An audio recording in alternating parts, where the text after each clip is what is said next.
You are a prostitute. Get out, said the Millionaire CEO. 4 years later, he was the one begging for forgiveness. The hallway outside the pediatric cardiac wing was quiet in the way hospitals only managed late in the afternoon. Not silent, but thinned of noise, like the world itself had decided to hold its breath. The floor shone with the soft polish of constant care, and somewhere behind closed doors a monitor kept steady rhythm with a child's heart. Travis Northwood stood near the wall, as if he had arrived there by mistake. He had not. He had waited almost 20 minutes, pretending to read the plaque listing donor names he did not recognize. The letters blurred together because his eyes were not working the way they once did.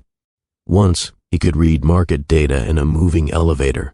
Now he couldn't focus on a list of strangers. Footsteps approached, measured and calm. Maribel Sloan came around the corner carrying a folder under one arm. Her posture was upright, unhurried, the kind of stillness learned in rooms where fear lived quietly under polite conversation. She slowed when she saw him, not from surprise but from habit, the same pause she gave every unfamiliar face in this wing. For a moment they regarded one another without speaking. 4 years had left their marks. The man she had once met on a balcony with the city glittering behind him now looked slightly smaller, not in body but in presence. The sharp certainty that once defined him had been replaced by something looser, unsettled, as though the structure that held him upright had finally loosened its bolts. He opened his mouth, then closed it again. Whatever words he had planned were no longer shaped for this place. "Maribel," he said finally. She tilted her head just enough to acknowledge the name, but no warmth arrived with it. There was no anger either, only distance. He took a step forward, then stopped himself, remembering where he was, remembering the children behind those doors, the parents who learned new versions of hope every day in this building. "I heard about the wing," he said. "About Isabella." The name passed between them like a fragile object. She lowered the folder to her side, her fingers tightening around the cardboard edge. "She would have liked that you came," Maribel replied. Not gratitude, not accusation, just fact. They stood there with the weight of years pressed between their words. Nurses moved past them without notice. A volunteer cart rattled somewhere behind the desk. Life continued, indifferent to the reckoning that had been delayed too long. "I don't know how to start," Travis admitted. His voice did not carry. It had lost the polished projection of boardrooms and keynote stages. Maribel studied him then, not as an enemy, not as a memory, but as a man who had arrived without armor. "You don't start," she said quietly. "You finish." He looked confused. "You finish with whatever version of yourself walked out of my life 4 years ago," she continued. The one who believed his fear gave him the right to define other people. Her gaze did not harden. It softened, which was worse. "I carried what you said for a long time," she told him. "Not because I believed it, because I had to understand how easily a stranger can decide who you are." He swallowed, nodding once, a small movement that carried more effort than any apology he had rehearsed. "I don't deserve anything from you," he said. She considered this, then spoke words he had not expected to hear, words that had once felt unreachable, locked behind everything he had broken. "I forgive you, Travis." Not loudly, not ceremonially, as if forgiveness were not a conclusion, but a release of something that had been weighing on her too. The hallway did not change when she said it, but he did. Forgiveness is often described as something offered in strength, but that afternoon in the hospital corridor it felt closer to exhaustion, the kind that comes only after you have carried a memory for so long it reshapes your posture. Travis did not yet understand that what Maribel had released had once been placed there by him with astonishing carelessness, long before hospital wings bore Isabella's name, before cameras were banned from his life, before his company collapsed beneath the weight of misplaced trust. Travis Northwood had occupied rooms where nothing was denied him. He had built an identity so immaculate that even his doubts learned to speak in rehearsed tones. The night he met Maribel Sloan, he was not searching for absolution. He was searching for quiet. The Larkspur Conservatory had been sealed off for investors and board members, its glass ceilings arching above silk gowns and tailored jackets like a sanctuary for ambition. He had circulated through the room for an hour, nodding, promising, agreeing to meetings he would later cancel, until the sound of his own voice began to feel borrowed. That was when he noticed the woman on the balcony. She wasn't doing what the others were doing. No small talk, no business cards. She stood alone at the railing, the city spread beneath her in fractured lights, her attention not on the people inside but on the space beyond them. There was nothing strategic about her posture. It unsettled him. He joined her because silence had become a luxury. They spoke for only a few minutes, but the conversation did something rare. It did not demand anything from him. She didn't ask what he built, how fast it was growing, how many companies he planned to swallow by the end of the year. She spoke about the pressure of appearing certain when you are anything but, about the way ambition can replace curiosity if you let it. For 10 minutes, Travis forgot to perform. Then Rex Calderon leaned in behind him. Rex was the kind of man who treated rumor as a professional tool. His whisper carried a familiar tone, not curiosity but judgment sharpened into humor. "Didn't realize you were into paid companionship," Rex said softly. "Interesting preference." The words did not land in Travis's ears. They detonated inside a chamber he had spent years fortifying. His father's downfall had begun with a rumor no one bothered to verify. A photograph taken out of context, a narrative that grew legs faster than truth ever could. Travis had built his empire to escape that legacy, to prove that no one would ever again control his story. And now, in a room built on reputation, the same weapon had been placed in his hand. He turned to Maribel before he thought about the consequences. He did not lower his voice. "You don't belong here," he said. She blinked once, certain she had misunderstood him. "I'm sorry," she replied. The people closest to the balcony had begun to listen. "I know what you are," Travis continued, the words leaving him with a precision he did not recognize. "You don't get to pretend in rooms like this. Leave." Silence folded inward around them. Maribel did not plead. She did not retreat. She looked at him with a composure that unsettled the audience more than any outburst could have. "One day," she said, steady and unadorned, "you're going to regret confusing your fear with truth." Then she walked back through the reception, past people who had already decided what kind of woman she must be, carrying with her the version of herself that would not be repaired for years. Before forgiveness could exist in that hospital hallway, he had first erased her in public. If you're hearing this story for the first time, welcome. And if you've been here before, the late nights, the quiet listens, the moments when a stranger's story finds its way into your own, welcome back to Mr. Williams' Storytime. This channel exists for the people who don't need noise to feel something, the ones who understand that the most important moments in life are rarely loud, rarely decorated, and almost never tidy. Here, we don't rush toward conclusions or wrap pain in glossy language. We sit with it long enough to recognize ourselves inside it. You didn't come here to be lectured. You came because somewhere in your week, you needed a pause, a place where stories are allowed to move at the speed of reflection, where mistakes are not reduced to headlines, and where growth is not announced, but earned. What you're listening to tonight is not about heroes or villains. It is about the space between the two, the narrow ground most of us walk without witnesses. It's about what happens when power forgets empathy, and what it costs to learn it back. So wherever you are, driving home, folding laundry, lying awake with thoughts that refuse to quiet, I'm grateful you chose to spend this time here. This isn't just another story. It's an invitation to pay attention to the parts of ourselves we usually edit out, because before forgiveness becomes possible, there is always a moment when something breaks, and that moment is where we are going next. Before we continue, I want to speak to you, not as a host, but as someone who understands why you're still here. People don't stay with stories like this because they are searching for distraction. They stay because something in their own life feels unfinished, unnamed, or unheard. If that's you, then this space already belongs to you. Subscribing to this channel isn't about numbers on a screen. It's about creating a small, quiet community for people who value meaning over noise, people who don't scroll past discomfort, people who are willing to sit with a story long enough to let it change the way they see their own. You don't have to announce yourself. You don't have to explain anything. Just let this place be somewhere you return when the world feels too hurried to notice what matters. If these stories offer you even a few moments of reflection, I invite you to stay with us. Not as a follower, but as part of a circle of listeners who understand that healing doesn't happen all at once. and it rarely happens alone.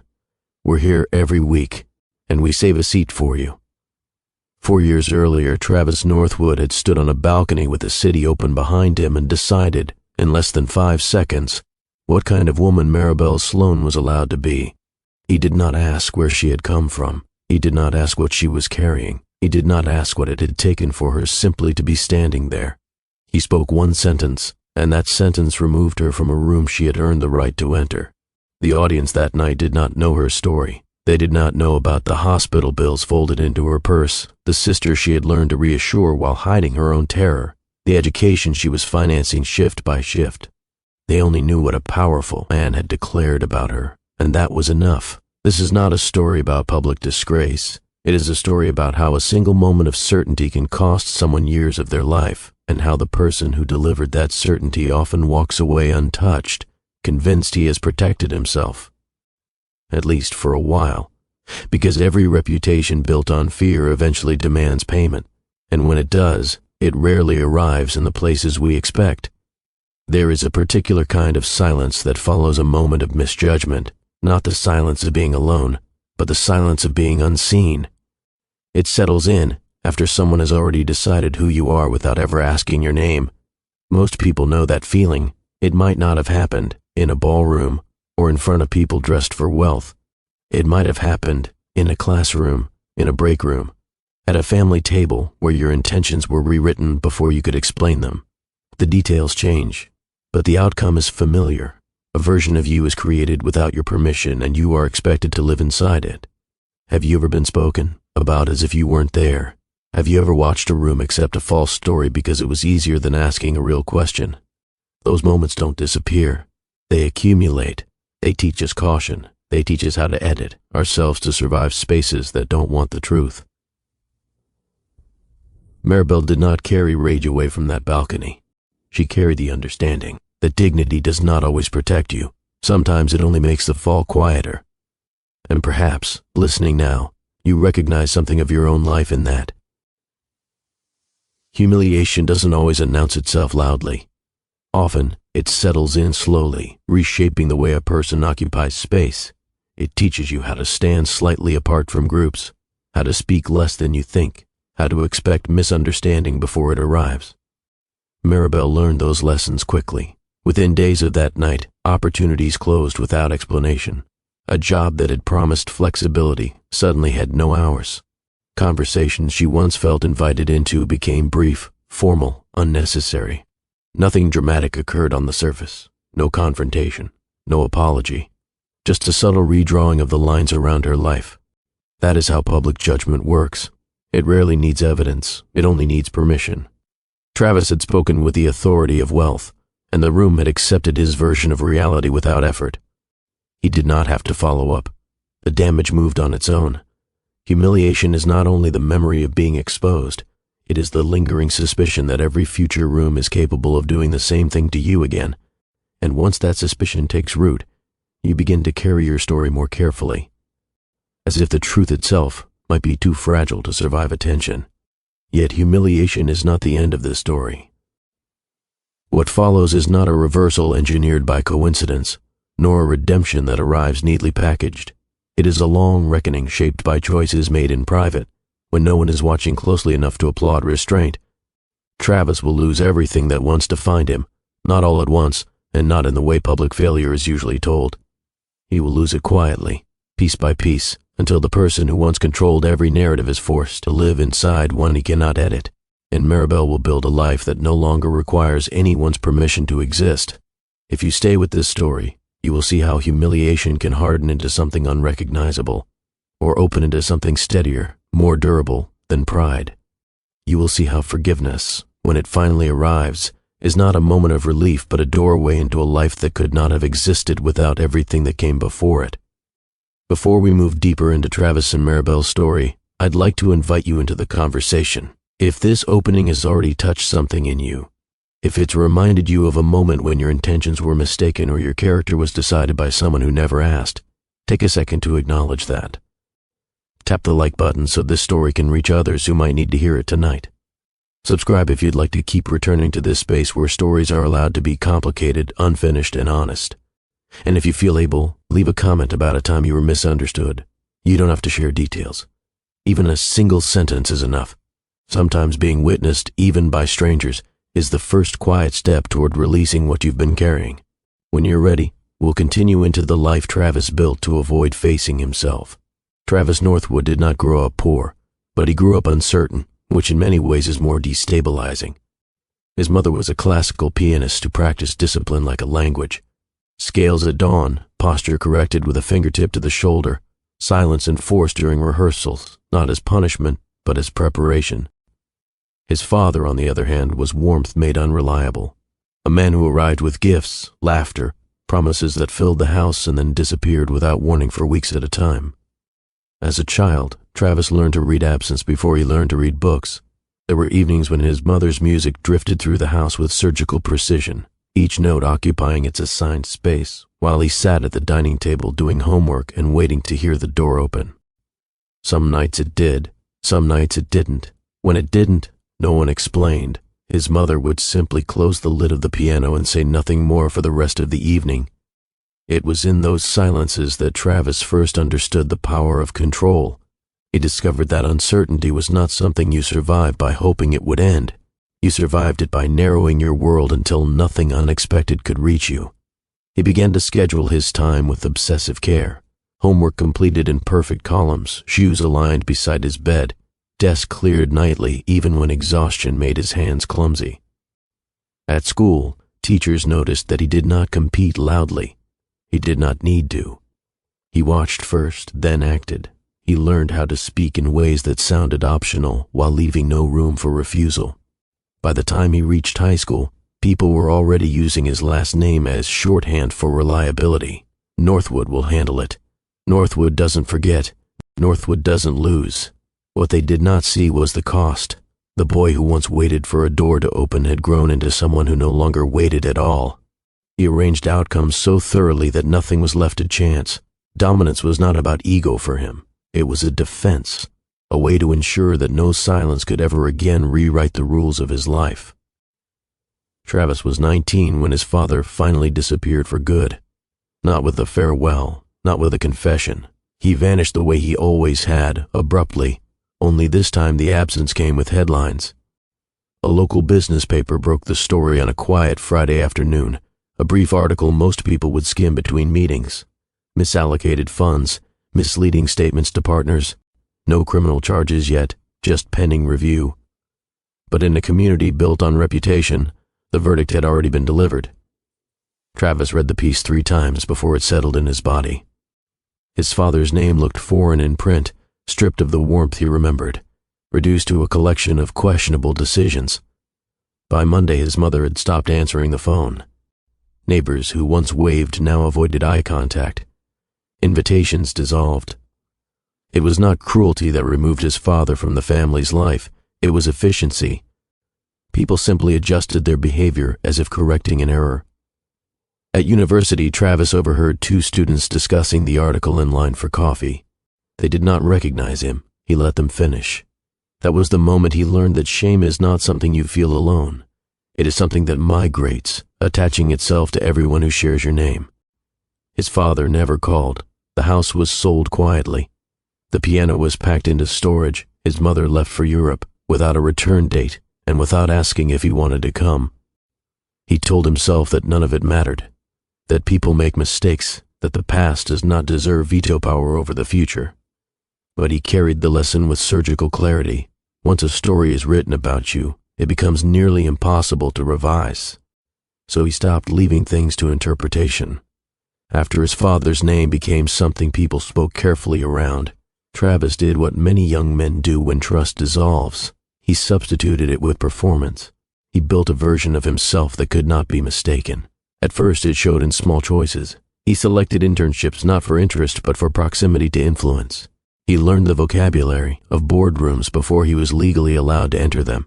He cultivated mentors the way others collected friendships, always aware of what proximity to the right person could offer. By the time he launched Northwood Systems, the company was less an idea than a statement. Cloud security was his chosen field not because he had always been fascinated by code, but because a language of protection mirrored what he had been practicing since adolescence. He did not sell software. He sold certainty. Inside meetings, he listened longer than he spoke. When he did speak, people took notes. He learned how to phrase commands so they arrived disguised as collaboration. Power, he discovered, is most effective when it doesn't raise its voice. Yet none of it was spontaneous. Every interaction carried calculation, not malicious, but necessary. The more influence he accumulated, the further he moved from the boy who had waited for doors to open. He replaced uncertainty with authority, vulnerability with preparation. Power was not indulgence, it was insulation, and like all armor, it grew heavier the longer he wore it. By his early 30s, Travis could no longer remember when a conversation had last surprised him. Romantic relationships followed a predictable arc. They began with fascination, his ambition, his discipline, the access he provided to rooms most people never saw. They ended when curiosity turned into something more inconvenient, when someone asked questions that didn't serve an outcome. Friendships functioned no differently. He invested in people the way others invested in markets, always aware of risk, return, leverage. Lunches were scheduled months in advance. Favors were cataloged mentally, balanced against what might be needed later. There were no scenes, no dramatic departures. People drifted out of his life with the same quiet efficiency that had once removed his father from theirs. And he allowed it. Connection was optional. Control was not. Even generosity carried conditions. He donated to institutions that enhanced visibility. He attended fundraisers that reinforced alignment. Every gesture had a destination. What he did not recognize was how thoroughly he had replaced intimacy with predictability. He was admired, respected, deferred to, yet rarely known. The world rewarded this arrangement. The fewer personal variables he allowed into his orbit, the more stable his empire became, or so he believed. Humiliation was not for Travis an abstract fear. It had already visited his family and left without apology. When his father's reputation collapsed, it did not do so with spectacle. It receded from polite conversation, from invitations, from shared assumptions. It taught Travis that disgrace does not announce itself. It simply rearranges your life until you are no longer part of it. That lesson settled deep. He learned that control was not about dominance for its own sake. It was about preventing the moment when someone else could define him. Every contract, every negotiation, every calculated silence was built to ensure that no whisper could again redirect his trajectory. So when Rex Calderon's comet landed on that balcony years later, it did not feel like gossip. It felt like threat, not to his image in that room, to the entire structure he had spent decades assembling. He reacted the only way he knew how, by seizing narrative authority before it could be used against him. Maribel did not become collateral damage in his mind.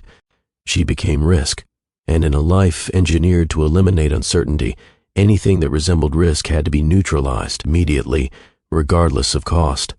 That is why the humiliation he delivered to her felt, to him, like survival, and that is why he would one day have to confront the truth he had avoided since childhood, that protection purchased at the expense of another person is not strength at all. It is fear with better posture. Maribel Sloane's apartment sat above a closed tailor shop on a side street most people passed without noticing. The building was older than it looked, its narrow staircase polished smooth by decades of tenants who had climbed it carrying groceries, grief, or both. The front door did not close properly unless you lifted it slightly at the hinge, a trick she had learned in her first week there. Inside, the space was defined less by furniture than by function. A narrow table pressed against the wall served as both desk and dining area. Nursing textbooks were stacked in uneven towers, their corners folded from late-night reference, their margins crowded with handwriting she no longer noticed. Next to them lay envelopes she had not opened yet, cream paper, hospital logos, return addresses she recognized by shape alone. The refrigerator hummed too loudly. She had learned to sleep through it. On the windowsill sat a single photograph in a simple frame. Isabella at 12, smiling without effort, her hair pulled back from a face that did not yet know what a hospital smelled like. Maribel kept the photo turned slightly toward the light, not for visibility but for reassurance, as if sunlight itself were capable of offering protection. The apartment did not feel temporary, but it did not feel owned either. It was a pause, a holding place between obligations that never aligned. When she returned at night, she left her shoes in the same spot, slid the same chair back from the table, opened the same books, not out of habit but necessity. Order was the only thing she could afford to maintain. Most evenings ended the same way. She sorted mail with mechanical care, separating utility statements from hospital notices, arranging them in neat piles she promised herself she would address tomorrow. She made tea she often forgot to drink. Then she studied until the letters on the page softened into something gentler than thought. This was the life she carried with her to the gala.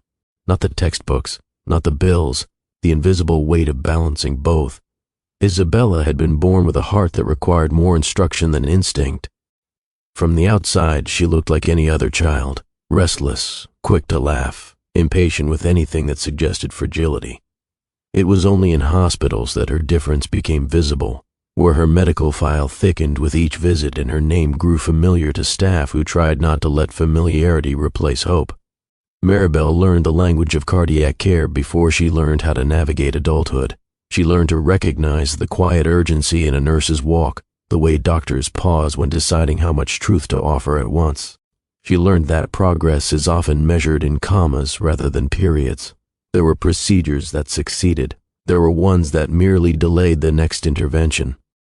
Through all of it, Isabella remained stubbornly optimistic, decorating her recovery rooms with drawings taped to the wall and asking when she could go back to school, back to friends, back to anything that didn't involve monitors. Maribel became her translator. She simplified complex explanations, replaced sterile terminology with metaphors Isabella could carry into sleep. She learned how to smile in front of relatives and break down later, alone, in supply closets or parked cars. Love in that context was not expressive, it was operational. Every shift she worked, every exam she passed, was filtered through one question: would this keep Isabella safe a little longer? That question had no polite boundaries. It followed her onto buses, into classrooms, into borrowed moments of rest. It turned her future into something she could not imagine for herself alone. Nursing school was not difficult because the material was beyond her reach. It was difficult because it demanded presence in a life that rarely allowed for it. Maribel attended lectures after overnight shifts and clinicals after nights spent on hospital floors that were not part of her training.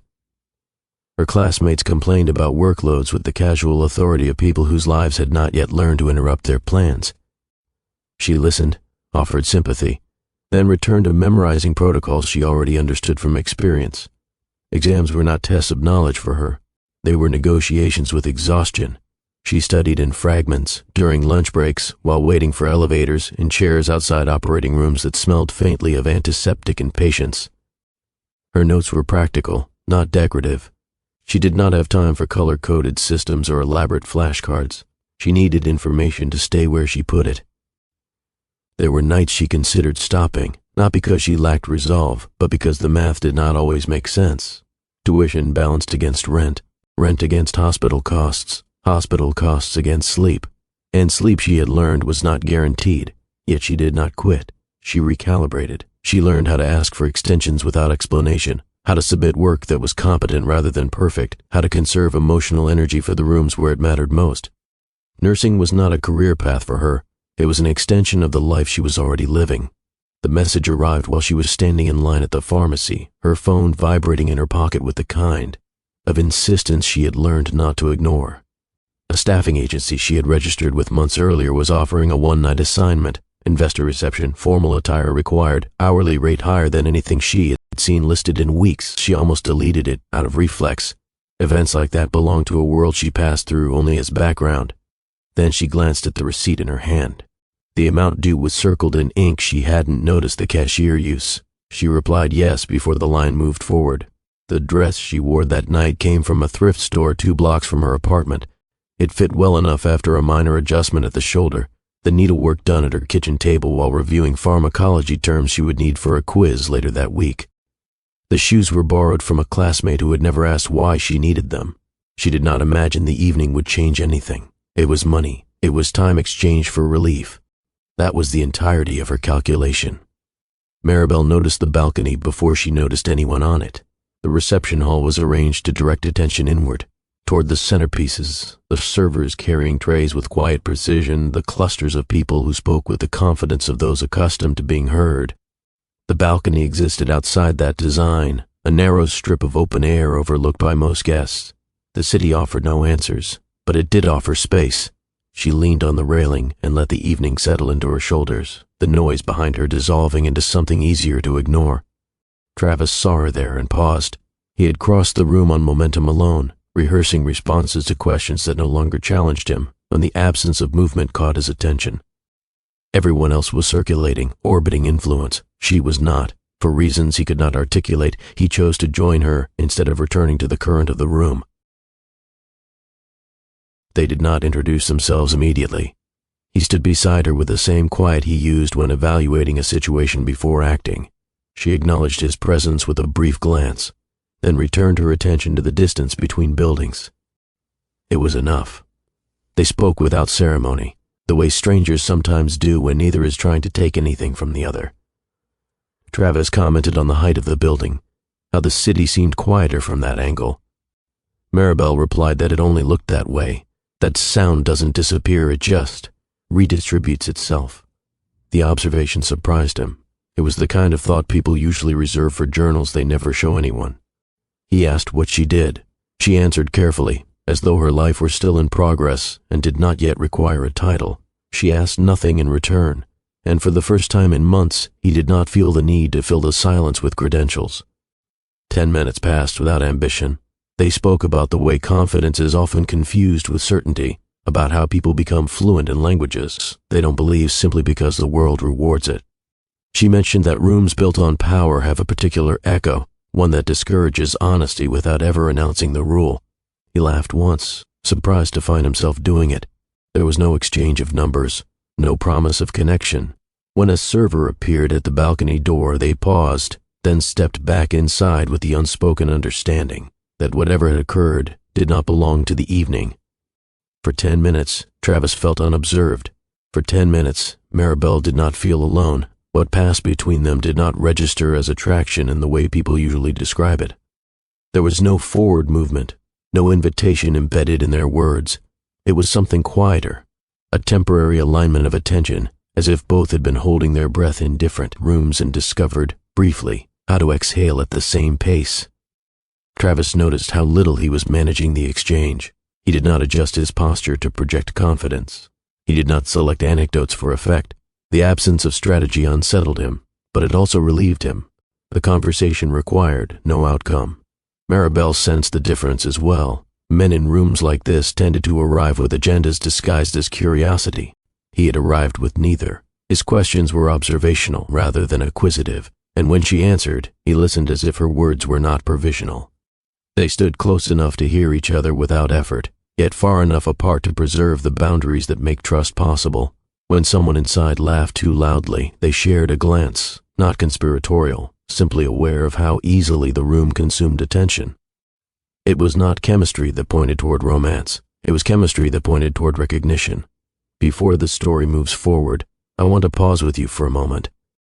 Most of us can remember a conversation that lasted only minutes, but stayed with us for years. A stranger whose words rearranged something inside us before we even realized it had happened. If you've ever experienced that, I invite you to share it below. You don't need to give names or details, just a reflection on how a brief encounter can quietly redirect a life.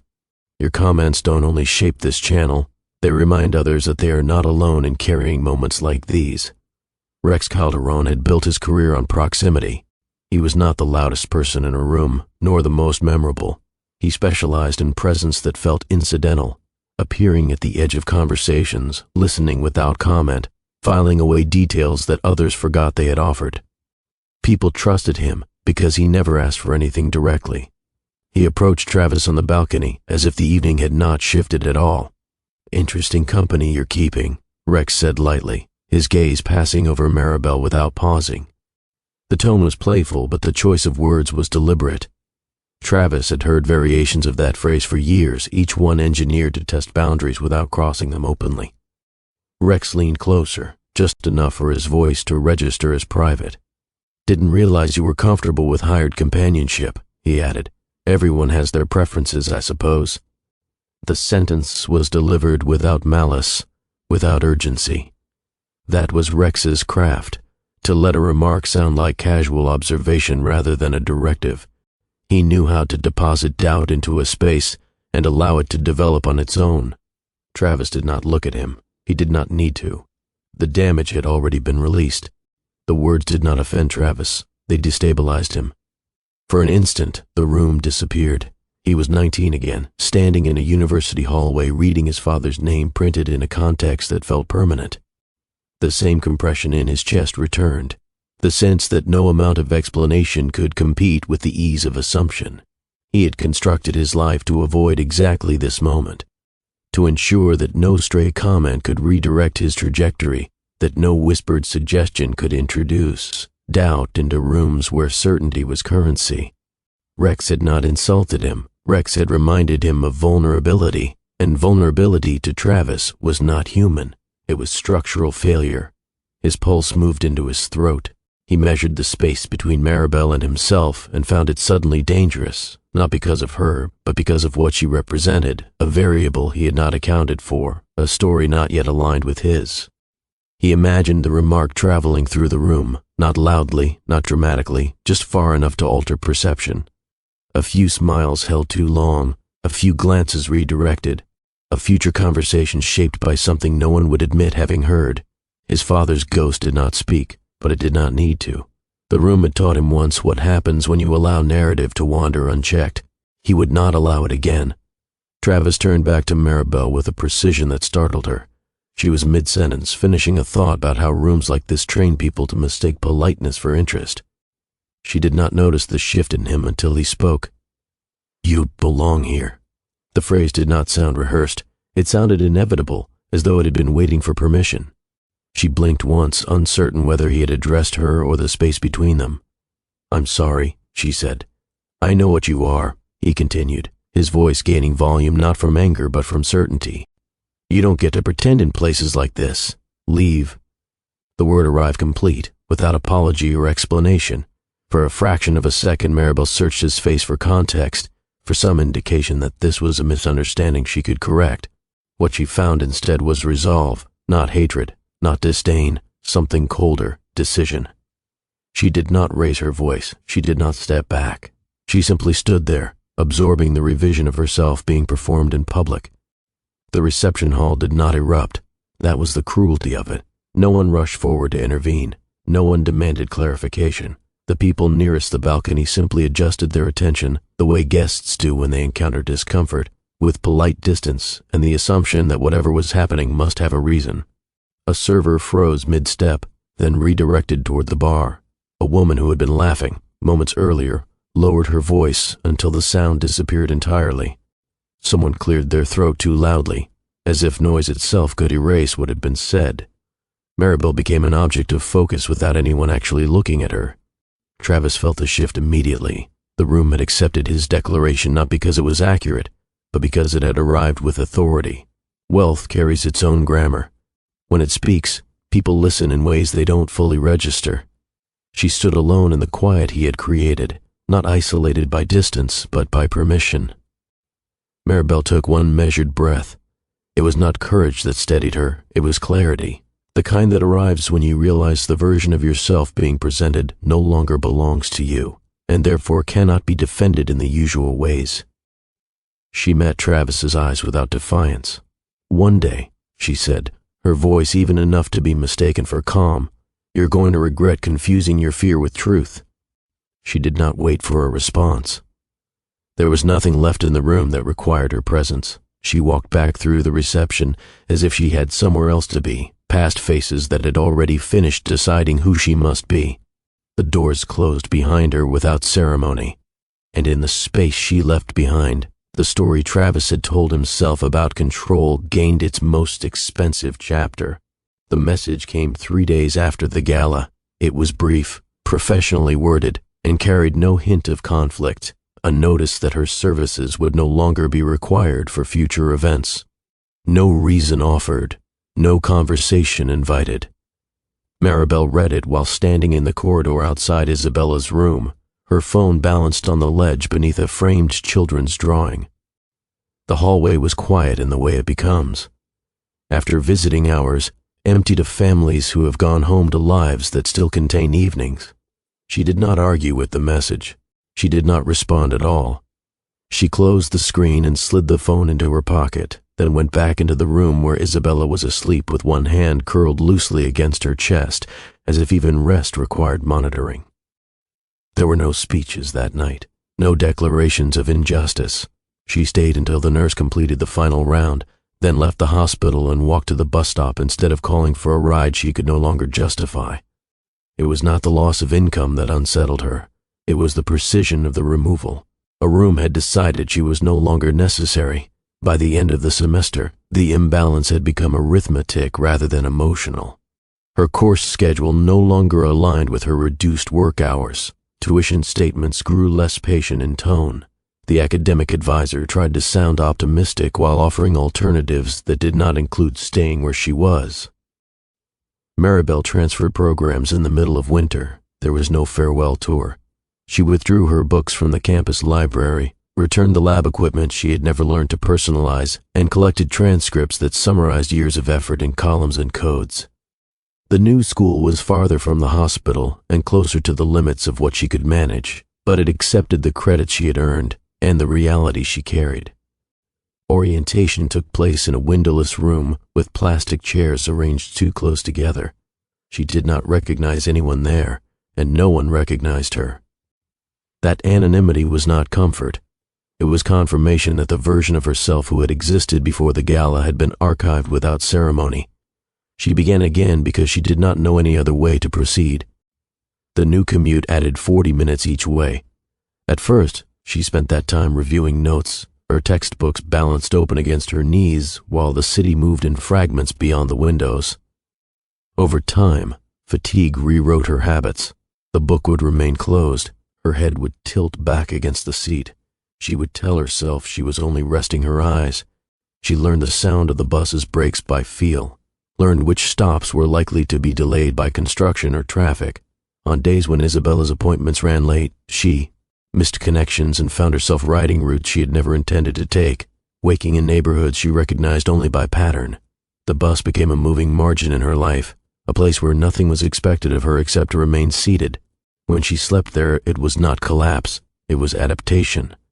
The intervals between Isabella's procedures shortened as the year progressed. Each surgery was framed as necessary, each recovery described as promising, and each promise arrived with its own revisions. Maribel learned to prepare bags with mechanical efficiency, chargers, change of clothes, paperwork ordered in the way staff preferred. She learned which vending machine stocked tolerable coffee, which waiting rooms had chairs that did not punish posture. She also learned restraint. She did not cry where anyone could see. She did not argue with doctors whose voices carried both authority and limitation. She listened, nodded, asked the right questions, then stepped into hallways where the ceiling felt too close and the walls had no memory of her name. Isabella endured everything with a patience that unsettled adults. She spoke of recovery as if it were a temporary inconvenience, a pause in a life she fully expected to resume. Maribel learned not to correct that optimism. Maribel did not narrate her survival. There were no updates posted, no explanations offered when she arrived late or left early.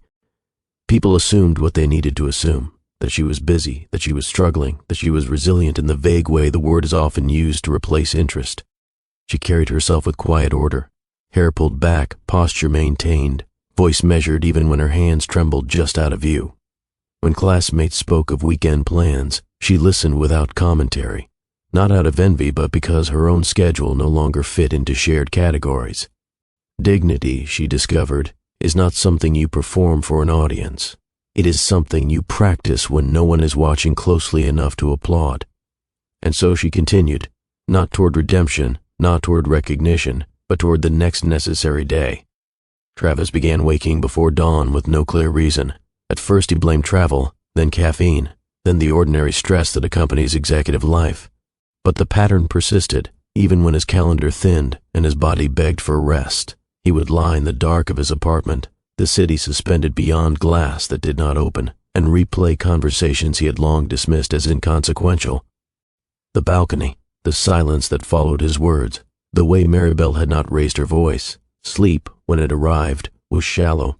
He dreamed in fragments that dissolved before he could name them, leaving behind the dull awareness that something unresolved had learned how to inhabit him.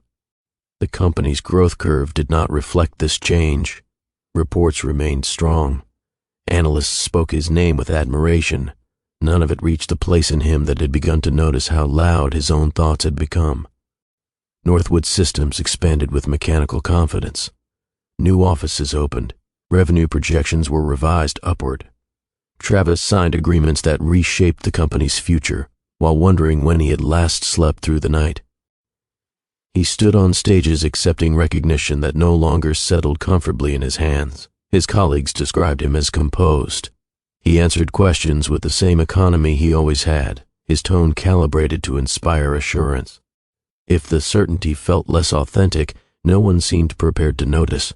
The structure he had built was still intact. That was the problem. He had learned how to construct systems that absorbed weakness without acknowledging it.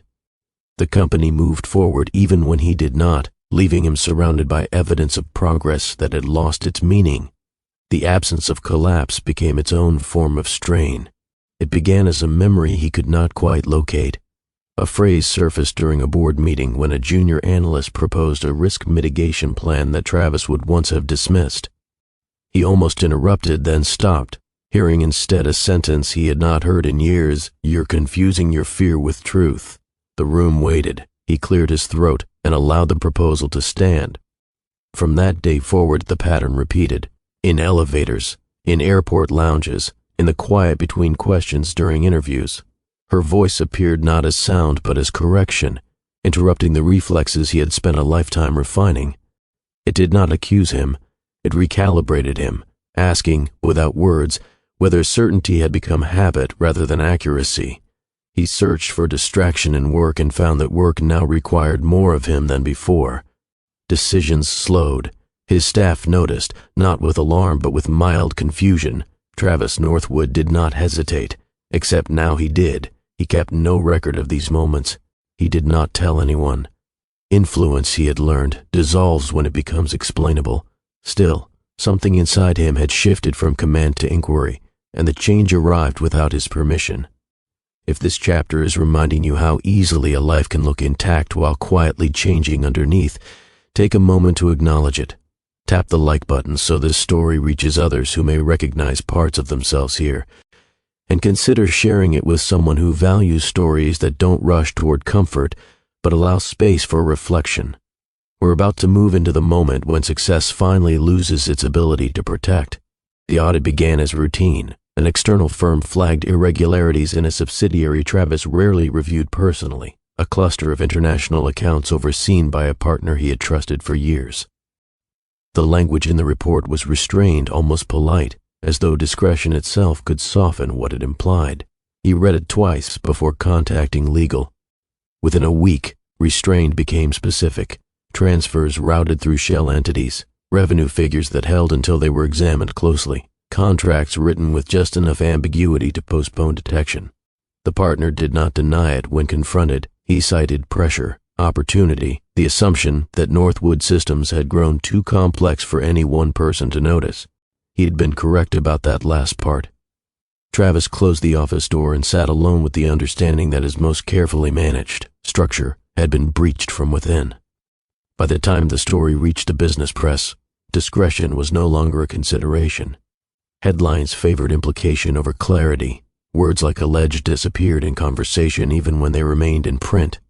Northwood Systems was no longer a company with a problem. It was a problem with a company attached to it.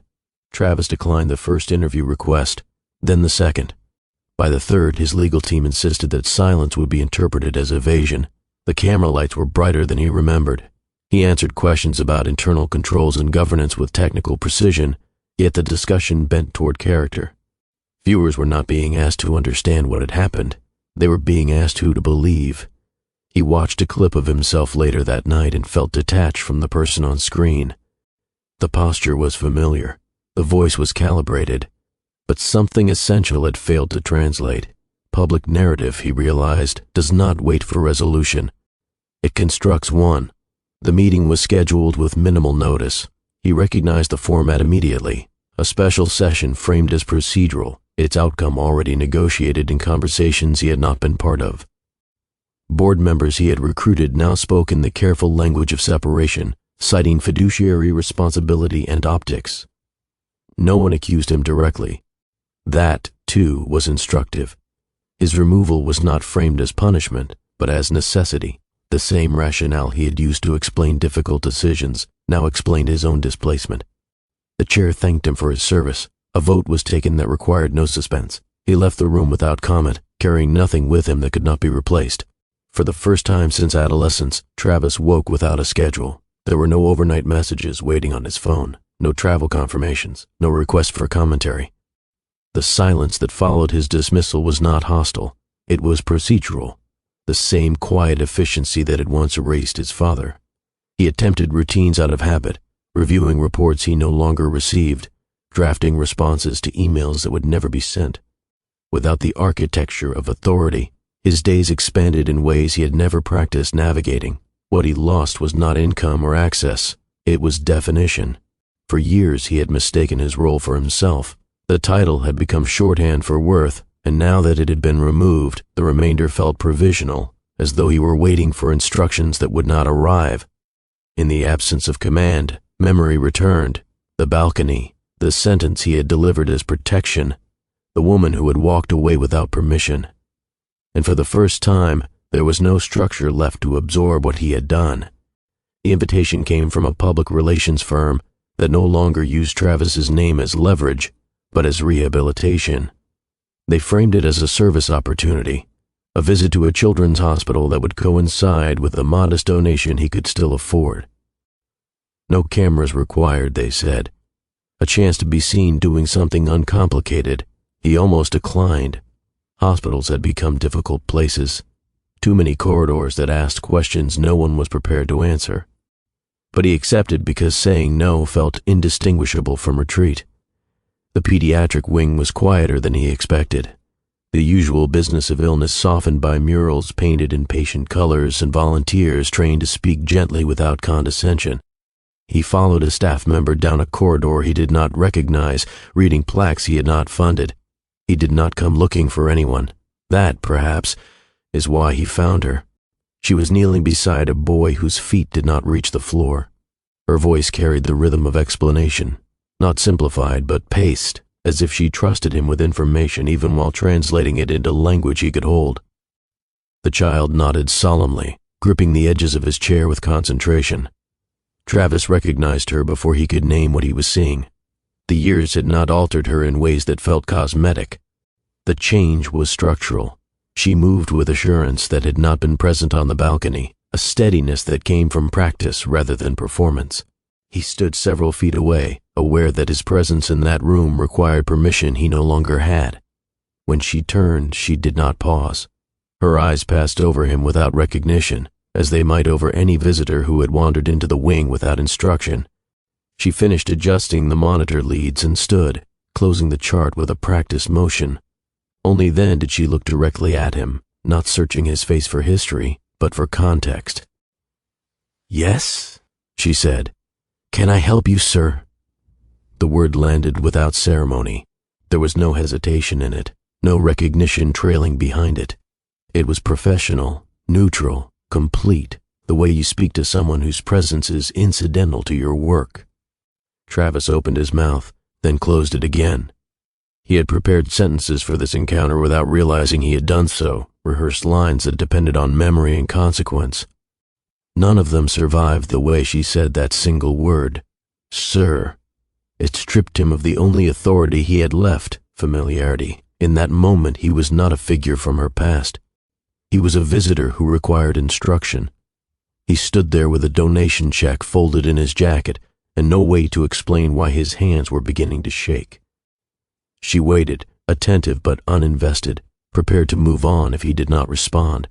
He did not cry, not because he was composed, but because there was no room left for performance.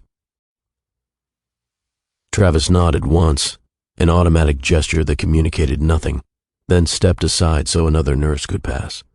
He watched Maribel return to the boy's side and resume her explanation, as if the interruption had not occurred. That was when the wait arrived. Not of the past 4 years, not of the company he had lost, but of the life she had built without reference to him. He had been erased not by anger but by relevance.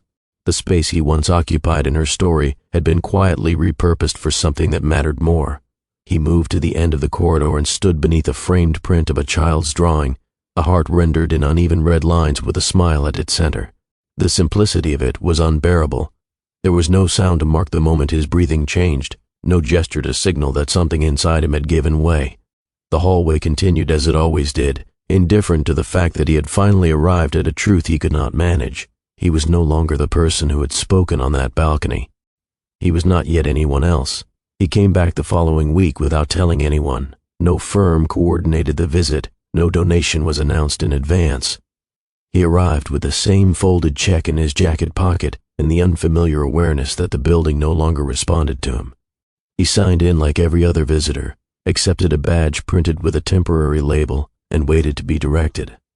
Maribel was not on the pediatric floor when he first asked for her. A clerk suggested another wing, another schedule, another time.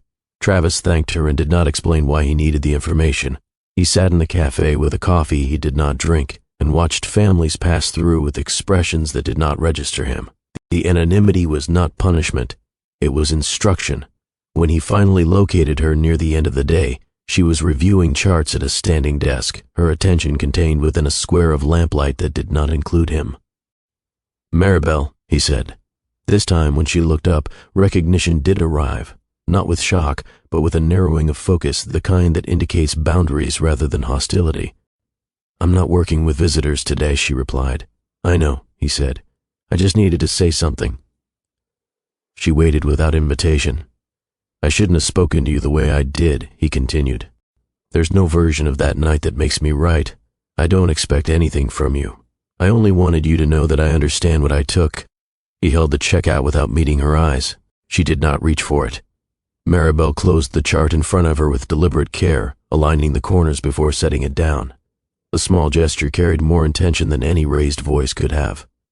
"You don't get to arrive when it suits you," she said. Her tone was not sharp. It was exact. "For years I worked around what you said, not the words themselves, the consequences of them. You don't repair that by appearing with money in your hand." Travis kept the check extended for a moment longer than necessary, then lowered it to his side. The silence that followed did not invite explanation. It defined a limit. "I'm not asking for absolution," he said. She studied him, then shook her head slightly. What Maribel refused was not his presence, it was his timing. She had spent years constructing a life that did not depend on him noticing her. She had learned to absorb consequences without assistance, to adapt when systems failed to acknowledge her, to maintain composure when dignity was treated as negotiable. Forgiveness, in that context, was not a decision she could make on demand. It was not a switch he could activate by showing remorse in the right setting. "You want relief," she said, her voice lowered so that only he could hear. "I understand that, but relief belongs to the person who carried the weight, not to the one who created it." She returned to her work without ceremony, leaving him with the recognition that some forms of harm do not wait for acknowledgement. They proceed on their own schedule, indifferent to apology. And if forgiveness ever came, it would arrive without his coordination. The check he had offered Maribel did not return to his wallet. Instead, it became the first of many contributions he would never attach his name to. He contacted the hospital foundation through an intermediary and requested information about existing scholarship programs for nursing students who balanced academic standing with financial constraint. He declined invitations to attend ceremonies. He refused acknowledgement beyond receipts. The fund grew gradually, absorbing amounts that once would have been allocated to corporate hospitality or executive retreats. Each transfer felt less like charity and more like restitution, though he did not use the word. He told no one what he was doing. There was no narrative advantage in it. What he was purchasing now was not reputation. It was absence. After the donations, the paperwork, the consultations with foundation staff who were instructed never to mention his name, Travis discovered a new problem. Time. His calendar no longer arrived pre-filled with obligation. The empty squares unsettled him, so he asked, without introduction, whether the hospital needed volunteers for non-clinical work. They placed him in a records department that did not require explanation or trust. He learned how to file intake forms, how to organize archived material that no one read unless something had gone wrong. The work was repetitive and anonymous, and for the first time in years he did not supervise anyone. No one there knew what he had once controlled. They thanked him when he completed tasks. They corrected him when he made errors. The absence of deference was not insulting, it was stabilizing. It took weeks before Travis realized how accustomed he had been to being accommodated. In the records room, there were no tailored accommodations. He waited his turn for instructions. He accepted feedback from supervisors who were younger and had never heard his name before this assignment. The work offered no audience. At first, he caught himself searching for opportunities to distinguish himself, faster methods, suggestions for efficiency. Old habits pressed forward, eager to reassert relevance. He learned, slowly, to set them aside. Humility did not arrive as revelation. It arrived as practice. It appeared in the way he listened without redirecting, in the way he apologized for mistakes without qualifying them, in the way he left each shift without feeling the need to explain what he had contributed. Travis did not attempt to contact Maribel again that year. He did not ask mutual acquaintances for updates. He did not search for her name in hospital directories or online registries. Silence became his discipline, not as withdrawal but as respect for a boundary he had finally understood.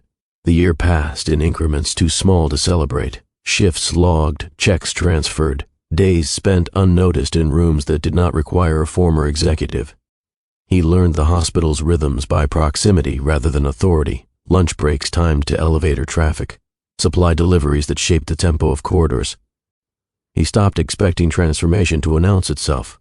What changed was not his reputation, it was his orientation, away from repair as performance and toward repair as persistence. The cafe across from the hospital had learned to survive on staff routines. His chairs were never arranged quite right, and its menu had not been redesigned in years, but it understood the pace of people who arrived there carrying more than appetite.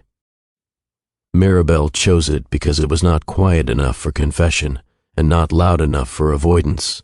She had not expected to see Travis there that morning. She'd agreed to meet him only after a year had passed, without interruption, without reminders, without requests that disguised themselves as concern. When he finally asked, once without urgency, she answered because the request no longer felt like pressure. They sat at opposite sides of a small table that wobbled slightly under the weight of 2 cups neither of them finished. He did not begin with apology. That language had expired between them. Instead, he spoke of work that did not include him, of filing systems, of the way volunteers learned to stay out of the way. He did not frame these as sacrifices. He offered them as context, not evidence. Maribel listened without commentary. What had changed was not his posture or tone. It was the absence of argument. They did not linger. There was no suggestion that this meeting resolved anything, no implication that connection had been restored. The conversation remained practical. Schedules, neutral observations about the hospital, the cafe's coffee that never tasted quite the same twice. When they stood to leave, there was no handshake, no hesitation. Maribel thanked him for respecting the year she had needed. Travis acknowledged it without commentary. That was the exchange. Not reconciliation, but recognition. What passed between them that morning was not affection. It was permission to exist in the same space without erasure. The new wing opened on a weekday afternoon when most of the hospital was too busy to mark the occasion with ceremony. A small crowd gathered near the entrance. Administrators in neutral colors, a few board members, families whose children had spent months learning the layout of the building by heart. There were no banners large enough to announce legacy, only a plaque set into the wall with a name that did not belong to donors. Isabella Sloan Pediatric Cardiac Recovery Wing. Maribel stood near the back with her hands folded in front of her, listening to a series of speeches she had helped edit for clarity rather than celebration. She did not smile when her name was mentioned. She did not look for anyone in the room. This day was not about visibility. It was about continuation. Travis stood against the far wall where the acoustics flattened applause into something distant. He had not been invited directly. His name was not on any program. He learned of the opening the way he had learned of most things that year, through schedules posted on bulletin boards, through conversations that did not include him. No one asked why he was there. He did not correct the assumption that he was simply another volunteer who had wandered in. The badge on his jacket did not display a title. It listed only the day's date and a small logo that meant nothing outside this building. From where he stood, he could see Maribel without being seen himself. He did not attempt to close the distance. After the formal remarks concluded and the small group began to disperse, Maribel remained near the plaque as if waiting for the room to empty around her. Conversations thinned. A child tugged at a parent's sleeve. The moment recalibrated from ceremony to routine. Only then did she notice Travis. He had not moved closer. He had not raised a hand. He occupied the edge of the space with the same discipline he had practiced for a year. When their eyes met, there was no reflexive apology waiting behind his expression, only attention. She approached him slowly, not with caution, but with deliberation. "I used to think forgiveness was something I was withholding," she said, her voice measured so that it would not carry. "As if it were a reward I could choose not to distribute." He listened without interrupting. "But it isn't a gift," she continued. "It's a door, and I had to learn how to build it before I could decide whether to open it." The hallway behind them resumed its patterns. Carts rolling, staff exchanging instructions, life proceeding without pause. "You didn't ask me to forgive you this year," she said. "You learned how to stand where I didn't have to protect myself from you." He did not answer. He did not need to. The door was not yet open. But it existed. If you've stayed this long, it means you recognize that change is rarely dramatic and almost never convenient. It happens when people decide to act differently, even when no one is watching closely enough to notice. If stories like this give you space to reflect, consider subscribing so you don't miss what comes next. This channel isn't about spectacle, it's about attention. And I'm grateful you choose to offer yours here. We're ready for the end now. The hallway outside the new wing had already resumed its ordinary posture by the time the last visitors left. The plaque had been polished once more. The chairs had been nudged back into alignment. Whatever significance the afternoon had carried was now embedded only in the memory of those who had been present. Maribel walked the corridor with the ease of routine, reviewing notes in her head for the evening shift. She passed families whose stories would not be written anywhere but in medical charts and private conversations. Continuity, she had learned, is not created by announcements. It is maintained by attention. At the end of the hall, Travis remained where he had been, standing with his hands loosely folded, as if unsure what to do with them. The building no longer asked anything of him. That was the point. He did not approach her. He waited, prepared for the possibility that the door she had described might never open. She stopped beside him without ceremony. Not in front of the plaque, not within sight of anyone who might misunderstand the exchange, just two people occupying a narrow stretch of corridor that carried no special designation. "I forgive you, Travis." The words were not framed as release, they were framed as fact. He inhaled, then exhaled, the motion unremarkable to anyone who might have passed by. There was no collapse of posture, no visible relief. What changed occurred somewhere less legible, in the absence of resistance he had been maintaining without knowing it. She did not linger. Forgiveness, once spoken, did not require negotiation. She continued down the hall with the same pace she used for everything else that mattered. Travis remained where she had left him, not because he was immobilized, but because he no longer needed to move. The hallway carried on around him, staff passing with clipboards and conversations that required no participation. He watched it all with an unfamiliar steadiness, not the vigilance he had once mistaken for control, but a quieter orientation toward presence. There was no promise attached to her forgiveness. It did not restore what had been lost, nor did it offer a narrative he could share. It simply removed the last structure he had been leaning against without realizing it was there. He left the hospital a few minutes later and walked toward an evening that did not wait to be defined. For the first time in his life, that uncertainty did not feel like threat. It felt like permission.